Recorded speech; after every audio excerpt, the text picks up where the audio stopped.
कल्पना कीजिए, एक ऐसा बच्चा जो रामेश्वरम जैसे छोटे से शहर से निकलकर देश के सर्वोच्च पद तक पहुंचता है, जिसके पास शुरुआत में न कोई बड़ा संसाधन था, न कोई राजनीतिक ताकत और न ही कोई विशेष सुविधा। लेकिन उसके पास एक सपना था, सीखने की भूख थी और अपने लक्ष्य के लिए लगातार मेहनत करने का जुनून था। यही बच्चा आगे चलकर भारत का मिसाइल मैन और देश का राष्ट्रपति बना, डॉक्टर एपीजे अब्दुल कलाम। लेकिन कलाम साहब की सबसे बड़ी उपलब्धि सिर्फ राष्ट्रपति बनना नहीं थी। उनकी सबसे बड़ी ताकत थी कि वह बच्चों और युवाओं को सपने देखने और उन सपनों को हकीकत में बदलने के लिए प्रेरित करते थे। एक बार डॉक्टर कलाम स्टूडेंट्स के बीच पहुंचे। बच्चों ने उनसे कई सवाल पूछे। कोई अपने भविष्य को लेकर परेशान था, कोई देश की समस्याओं को लेकर सवाल कर रहा था और कोई जानना चाहता था कि जिंदगी में सफल कैसे हुआ जाए।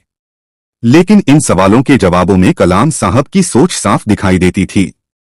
एक छात्रा ने उनसे पूछा, सर, आने वाली पीढ़ी के लिए सफलता का मंत्र क्या है?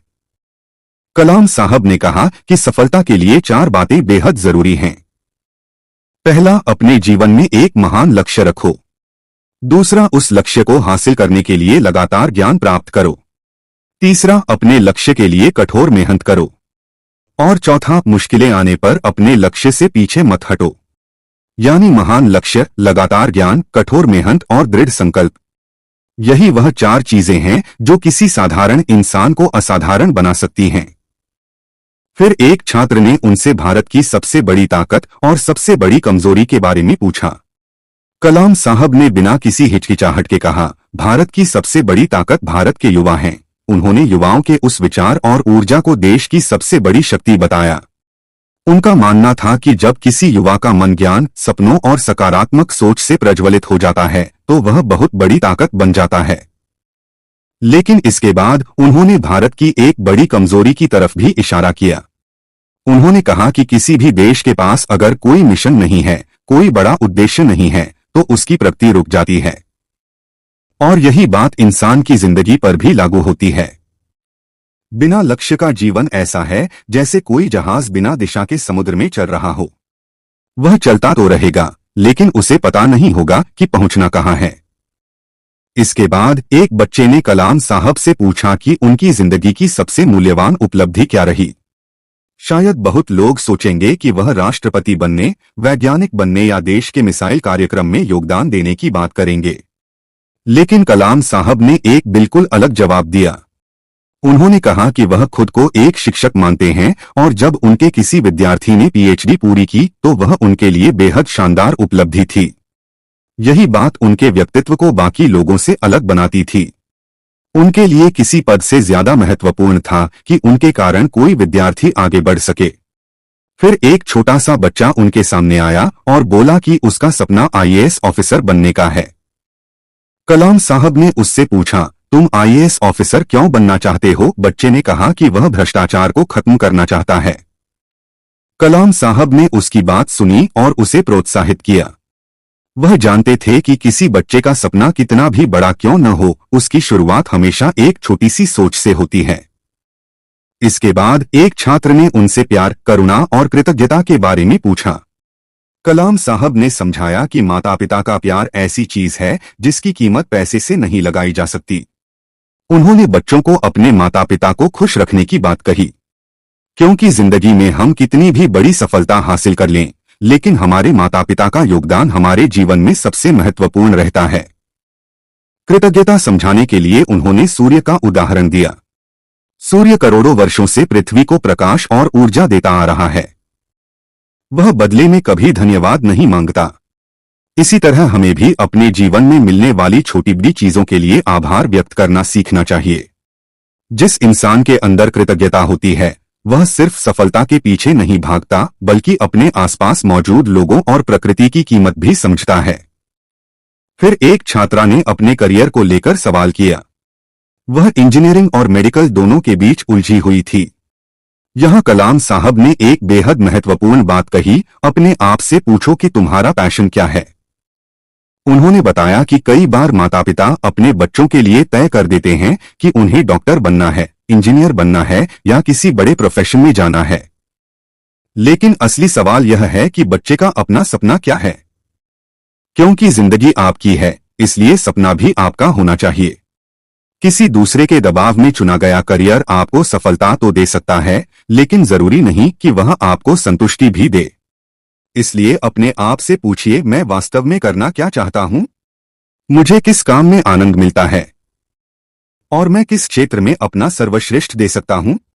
इसके बाद एक छात्र ने पूछा कि युवा राष्ट्र के विकास में अपना योगदान कैसे दे सकते हैं। कलाम साहब का जवाब बहुत सीधा था।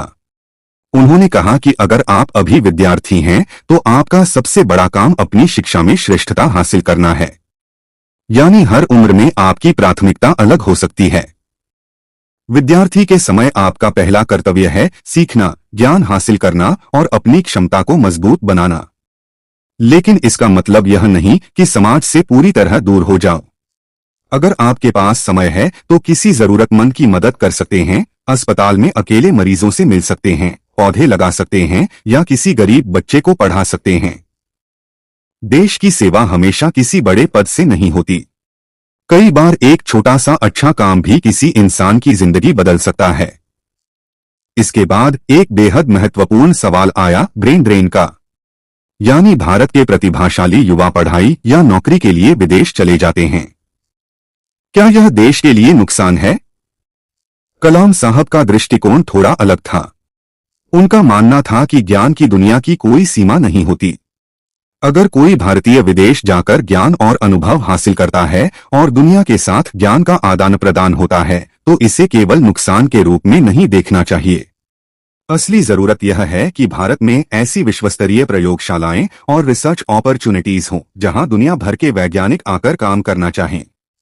और फिर आया वह सवाल जो आज भी भारत के सामने सबसे बड़ी चुनौतियों में से एक है, भ्रष्टाचार। एक छात्र ने पूछा कि भ्रष्टाचार को कैसे खत्म किया जा सकता है। कलाम साहब ने इसका समाधान किसी कानून या बड़ी सरकारी योजना से शुरू नहीं किया। उन्होंने शुरुआत परिवार से की। उन्होंने बच्चों से सवाल किया, अगर घर में कोई व्यक्ति भ्रष्टाचार के जरिए पैसा कमाता है और उसके बच्चे उससे कहें कि हमें उस पैसे से खरीदी हुई चीजें स्वीकार नहीं हैं, तो क्या उस व्यक्ति पर असर नहीं पड़ेगा? उनकी सोच यह थी कि भ्रष्टाचार सिर्फ सरकार या सिस्टम की समस्या नहीं है, यह समाज और परिवार से भी जुड़ी समस्या है। अगर अगली पीढ़ी ईमानदारी को अपनी ताकत बना ले, गलत तरीके से कमाए गए पैसे को स्वीकार करने से इनकार कर दे और अपने माता पिता से भी सही रास्ते पर चलने की बात कहे, तो समाज में बड़ा बदलाव आ सकता है। और शायद यही डॉक्टर कलाम की सोच की सबसे खूबसूरत बात थी। वह युवाओं को सिर्फ यह नहीं कहते थे कि देश बदलो, वह कहते थे, पहले खुद को बदलो, अपनी शिक्षा मजबूत करो, अपने लक्ष्य को पहचानो, मेहनत करो और अपने चरित्र को मजबूत बनाओ। क्योंकि मजबूत राष्ट्र मजबूत नागरिकों से बनता है। डॉक्टर एपीजे अब्दुल कलाम की जिंदगी हमें बताती है कि बड़े सपने देखने के लिए बड़े घर में पैदा होना जरूरी नहीं है। जरूरी है कि आपके पास बड़ा लक्ष्य हो, आपको ज्ञान हासिल करने की इच्छा हो, असफलताओं से लड़ने का साहस हो और अपने सपने को पूरा करने का धैर्य हो। आज अगर कोई विद्यार्थी यह सोच रहा है कि उसके पास साधन कम हैं, उसका बैकग्राउंड अच्छा नहीं है या उसके सपने बहुत बड़े हैं, तो उसे डॉक्टर कलाम की जिंदगी को जरूर देखना चाहिए। क्योंकि एक साधारण परिवार से निकलकर भारत के राष्ट्रपति भवन तक पहुंचने वाला इंसान यही सिखाता है कि परिस्थितियां आपकी शुरुआत तय कर सकती हैं, लेकिन आपका भविष्य नहीं। तो आज खुद से एक सवाल पूछिए, आपका सपना क्या है? क्योंकि सपना वही नहीं जो हम नींद में देखते हैं। असली सपना वह है जो हमें सोने नहीं देता, जो हमें हर सुबह उठकर मेहनत करने के लिए मजबूर करता है। और अगर आपने अपना लक्ष्य तय कर लिया है तो अब 4 चीजें याद रखिए, महान लक्ष्य, लगातार ज्ञान, कठोर मेहनत और दृढ़ संकल्प। यही डॉक्टर कलाम की सोच थी, यही उनकी विरासत है। और शायद आज के हर विद्यार्थी के लिए उनका सबसे बड़ा संदेश भी यही है, अपने सपनों पर विश्वास रखिए, क्योंकि आने वाला भारत आपके सपनों और आपकी मेहनत से ही बनेगा। जय हिंद, जय भारत।